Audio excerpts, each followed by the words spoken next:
for flooding and storm surge in that part of the state.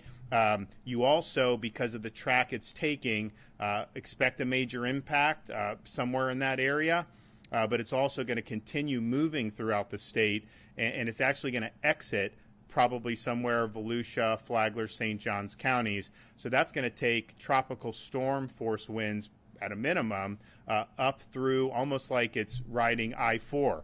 So you're going to have impacts in places like Polk County, Orange County, Volusia County. That's going to be significant winds. It's also going to be a lot of rainfall. And so those areas are already saturated.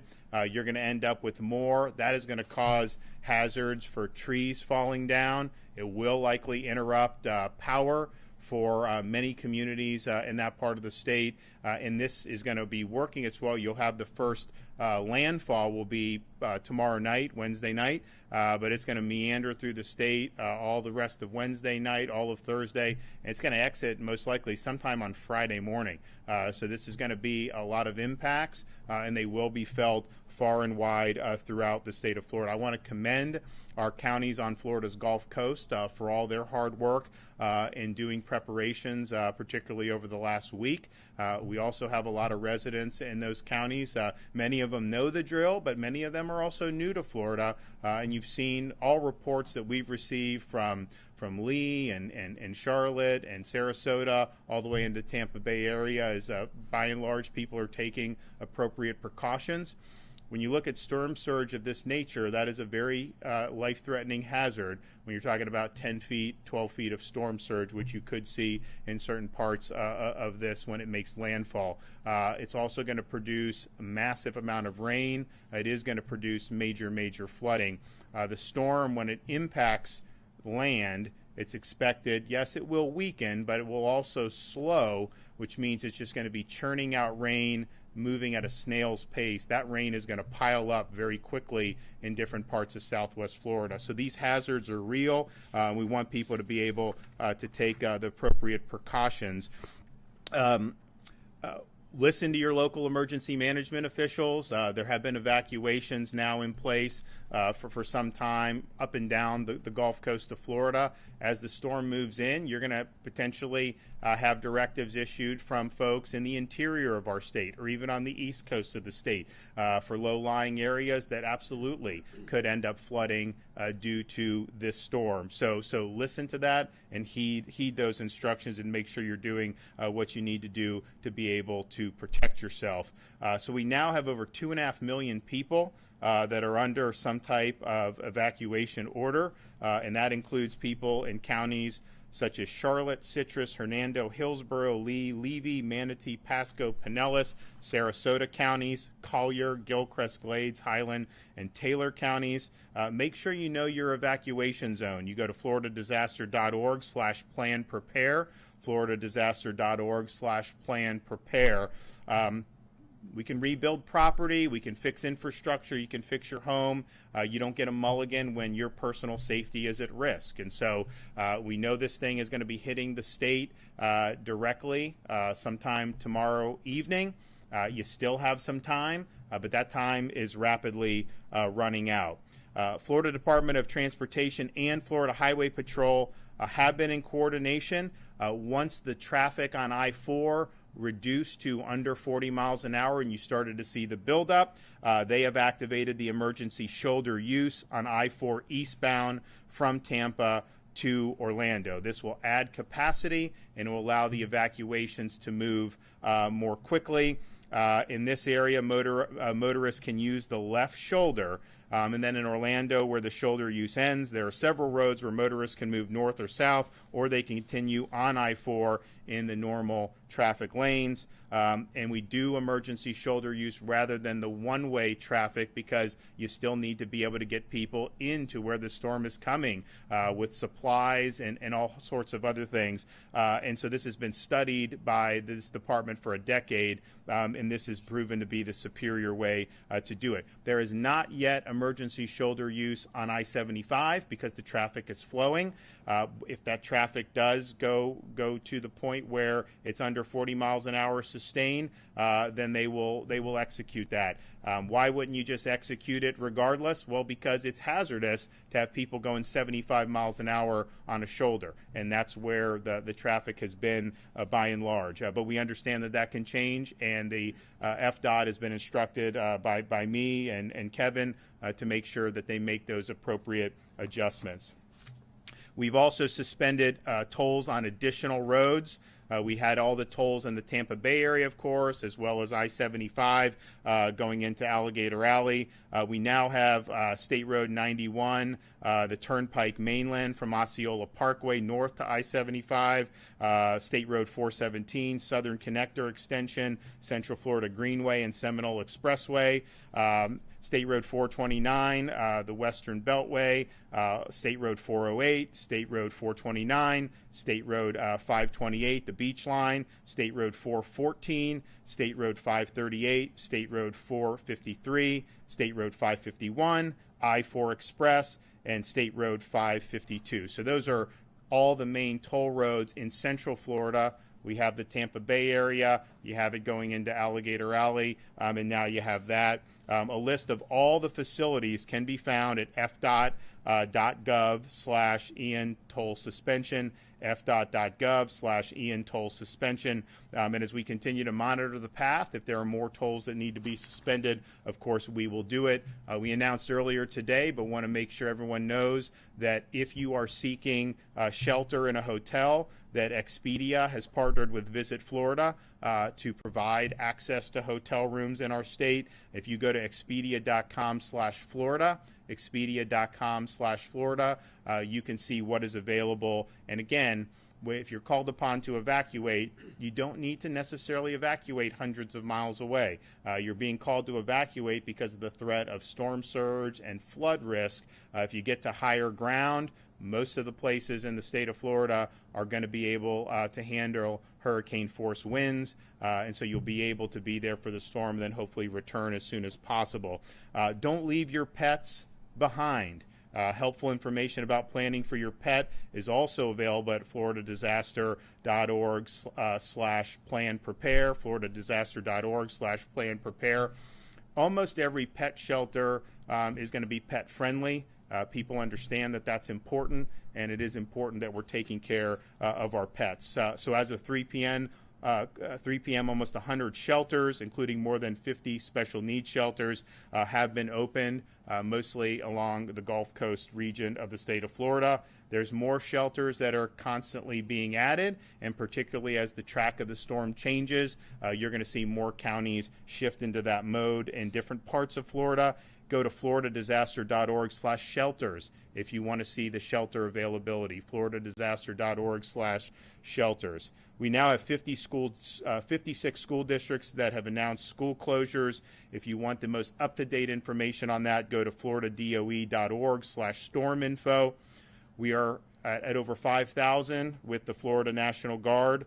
We have 2,000 guardsmen from neighboring states. National Guard has 3 Chinook helicopters staged and ready to respond, and they actually have 6 more en route.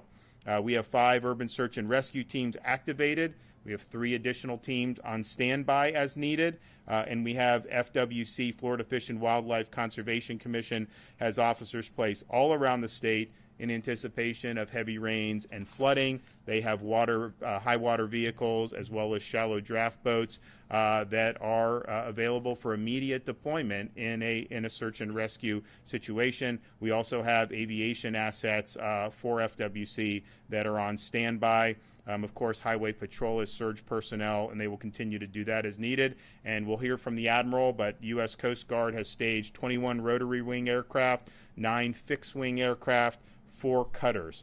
They also have shallow draft vessels ready to provide search and rescue assistance in flooded areas should that be necessary.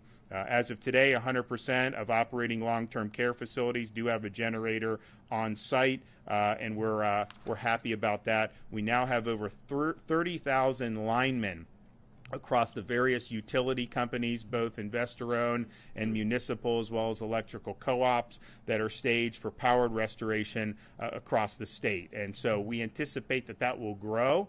And we also anticipate that the needs for power restoration have grown as the track of the storm has changed. I mean, we were here a couple days ago. They were looking at maybe it skirting the Gulf Coast and ended up impacting someplace in northern Florida. That obviously would be less power impact than having a direct entry into southwest Florida and then cutting across the state where it's going to impact millions and millions of people. So they all understand that, and the impact area really spans all of their different customer service areas. I mean, you're going to have FPL, Duke, TECO, all of them are going to be impacted by this, and all of them have people that are ready to go. We've gotten at Florida DEM about 730 requests for assistance. Over 600 have been fulfilled. Others are on the way. Some can only be fulfilled once the storm hits, and they will be.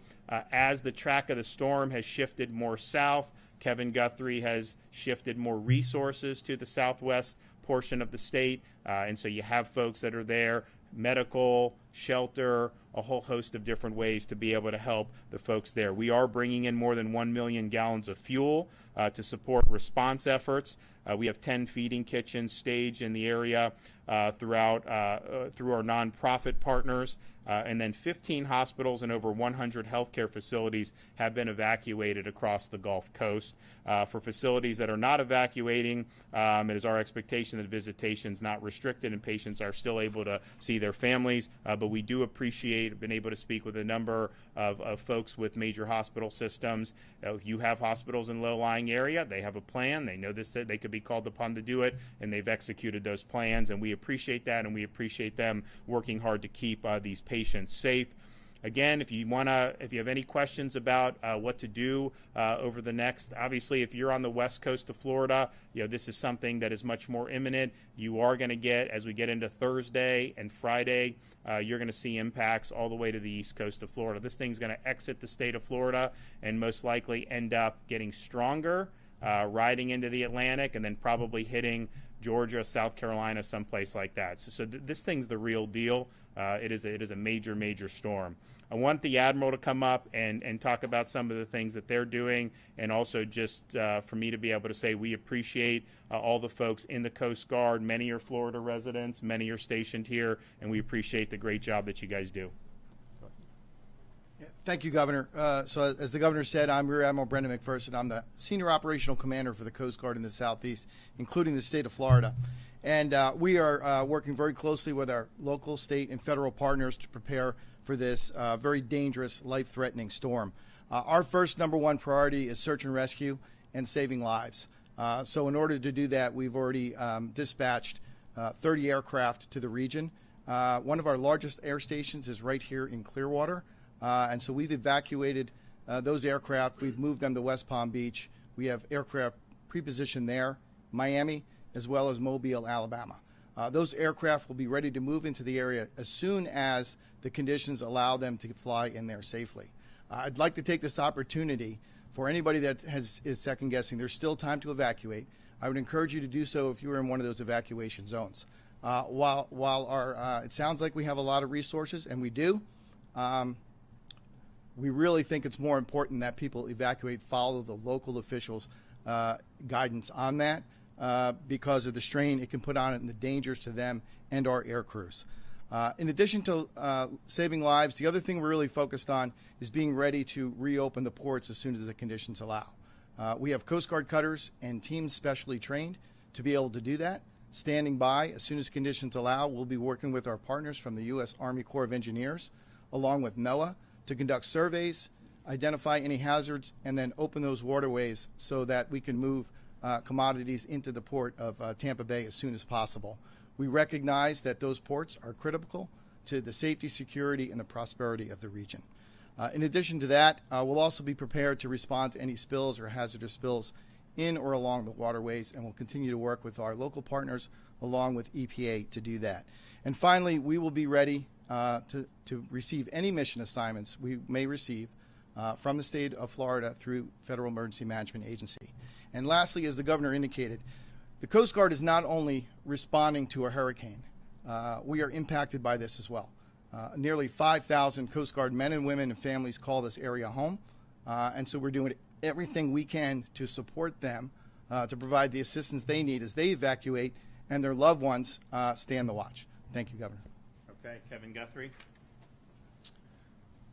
Good evening. Thank you, Governor, for your leadership.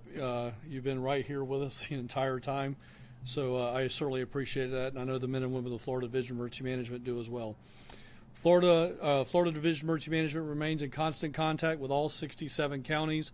I have called about a dozen of those individuals in the highest impact area today. We currently have more than 700 active missions, as the Governor has already mentioned. This includes coordination of resources such as trucks of food, water, generators, pumps, and most importantly, staff to staff shelters. We're mobilizing and deploying over 100,000 tarps to protect homes from storm impacts after the disaster.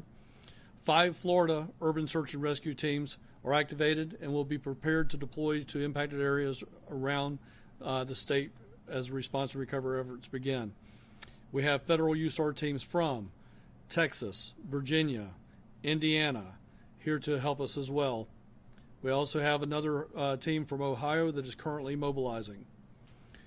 We have state emergency management agencies from around the country that have mobilized. We have about a dozen stretching all the way from Montana and Colorado all the way to the East Coast that have come in to assist us.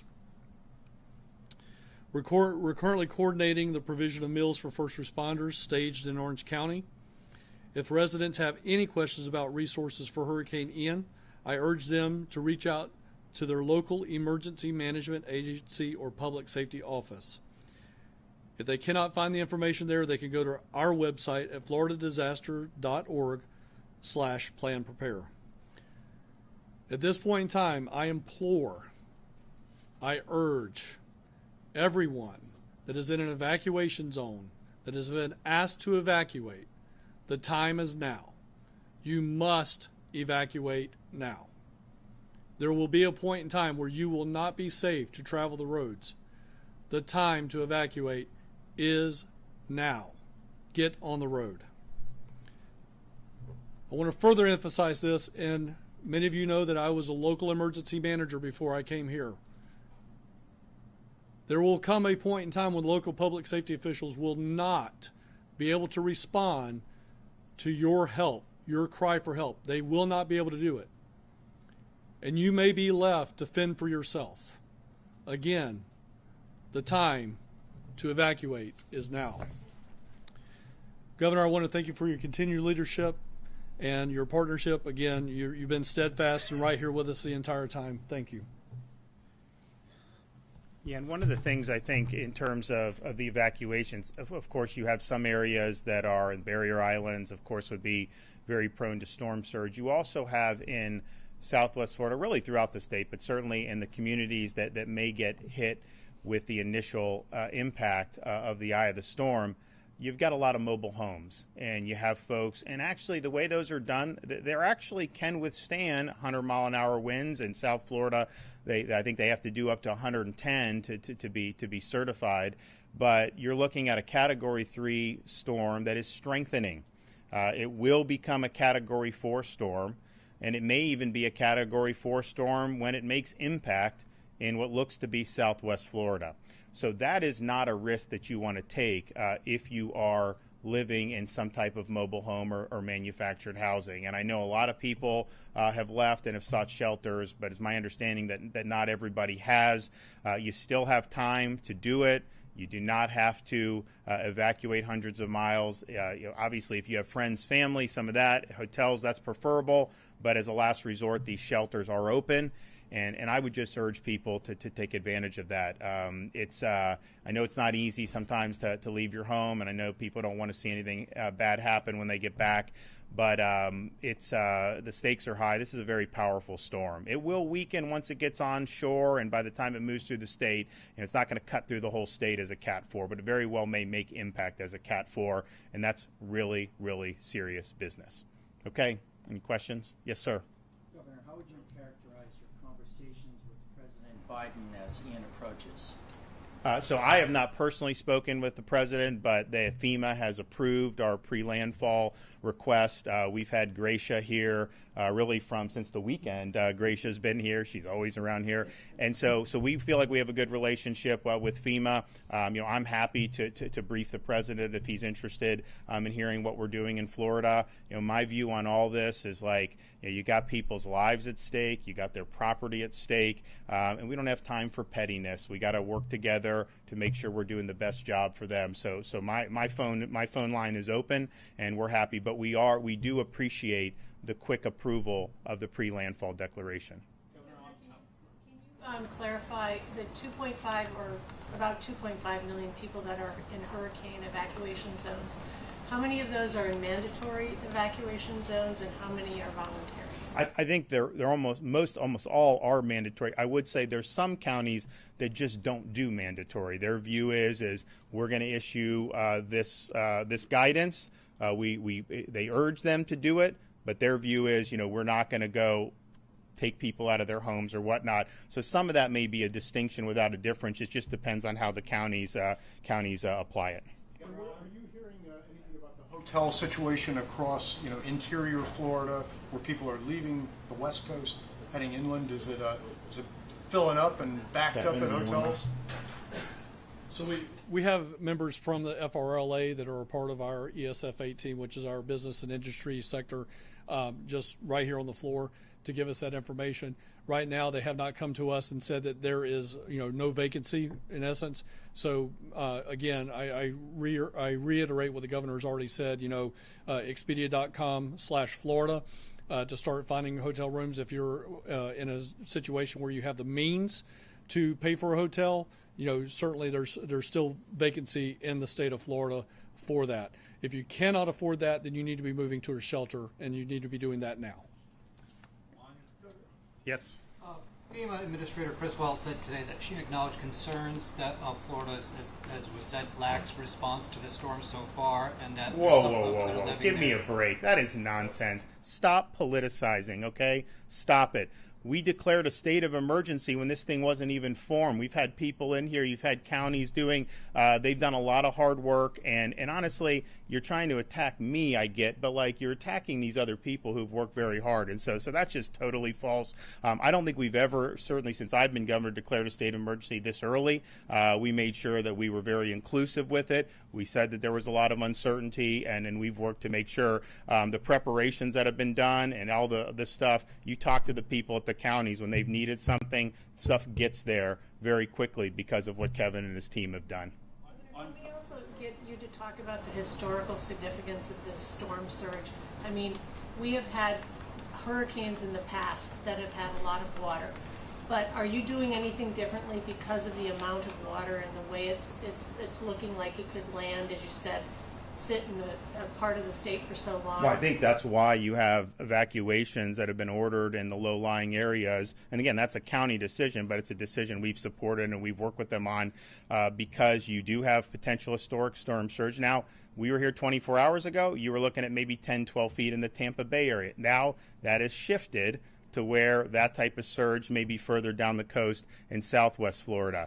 You have Tampa still going to get potentially significant storm surge as well. And so that is something at that level is life-threatening. You also have the situation where you could have almost like Hurricane Harvey was in Houston, where it gets onshore and is just slowly moving and meandering, dumping water and water and water, and that's going to pile up, and that's going to cause a lot of problems with flooding. And so, we've been talking about that the whole time. People understand that that's why the evacuations have not just been the barrier islands, but areas that are susceptible to that type of flooding. And I think if you look at Charlotte County and some of those areas, you have a potential for major inundation there, and it's not just the people that live on the coast. And so that message, I think, has been delivered by the local emergency managers, and I think they've done a good job. Governor, on power restoration, you mentioned because the storm is going to be basically sitting over much of the state for 2 days, maybe more, should people expect to have restoration crews not be able to access that area for a good while, more than usual? And do we have crews in areas, I guess, southeast Florida that can get in there when it's appropriate? So right. I mean, we've said from the beginning, people are going to lose power, and you need to be prepared for that. And it's not going to be something that's going to automatically just go back on very quickly, because you're going to have extensive damage, and you're going to have crews be able to get in. Roads are going to have to be cleared. Some places where they may have to go over bridges, those are going to have to be inspected. So people should just understand that. Now, there's a whole host of manpower that is stationed to be able to get in there as soon as possible, because clearly we want people to be protected when the storm hits. That's first thing, protect lives. Then if there's somebody that's in jeopardy after the storm hits, the search, the rescue, we have assets that are stationed for that, very, very significant. Then in terms of what do you do to get the normal society back, resumption of key services, starting with power, obviously fuel, communications. I've been in contact with AT&T, Verizon. They have an enormous amount of assets, and so those assets are deployed, and they are going to be responding, because we know how important it is to be able to communicate. We do have fuel contracts, and we'll work to make sure the fuel is done. But I think it also depends on the extent of the damage. I mean, for example, Kevin has been working with the utilities to make sure that if there's damage to transformers, that we have the ability to get a replacement. We're not exactly living in a great supply chain environment right now, and so that's something that we've been sensitive to, and Kevin's been sensitive to. So you may have problems there. Now, if you have the replacement part, that makes it better, but that's going to cause that. How extensive is the damage to where these crews can get in? Now, FDOT and Highway Patrol, they're going to work to clear these roads, because that's something that's very significant. But I would also say you're going to likely have power go out in a lot of parts of the state as this thing goes through. I mean, you're going to have tropical storm force winds in, say, Orange County, in Seminole, in Volusia, Flagler, those places. There's going to be trees knocked down. There's going to be power lines knocked down. So there's going to be a lot to take care of. So we've got the manpower ready. They're going to work as hard as they can. But I don't think anyone should go into this thinking, that somehow they may lose power for like one night and then it's just all going to snap back on. You're talking about really, really significant impacts. In terms of supplies, because obviously we have the ports closed down, and I know there's some concern with fuel, obviously, but are there other impacts that the general consumer across Florida might experience as we go through this process? Because if we have the ports closed down, we may not have the commodities coming in. And I don't know if that's you or... Well, the ports understand the vital role they play. They have to make decisions based on safety, which we understand, but they're all committed to immediately opening, as soon as the storm passes, and they understand how important that is. I do think, though, one thing maybe a little bit different about this storm is just, okay, the storm happens. Unfortunately, there will be damage. We get into the future because of the supply chain problems writ large, not tied to a port being closed for a couple days. Replacing things in your house, doing things like that, it probably will take a little longer than it did in the past. And that's not anything unique to Florida. That's just the fact that we have so many interruptions that we've seen, and the supply chain has been struggling for quite some time now. But at the end of the day, the ports understand the vital role they play. We're committed to doing whatever we need to do to help to make sure that, and I know FDOT is as well, and we want to get the goods coming back as soon as possible. Okay, thanks so much. Bye-bye.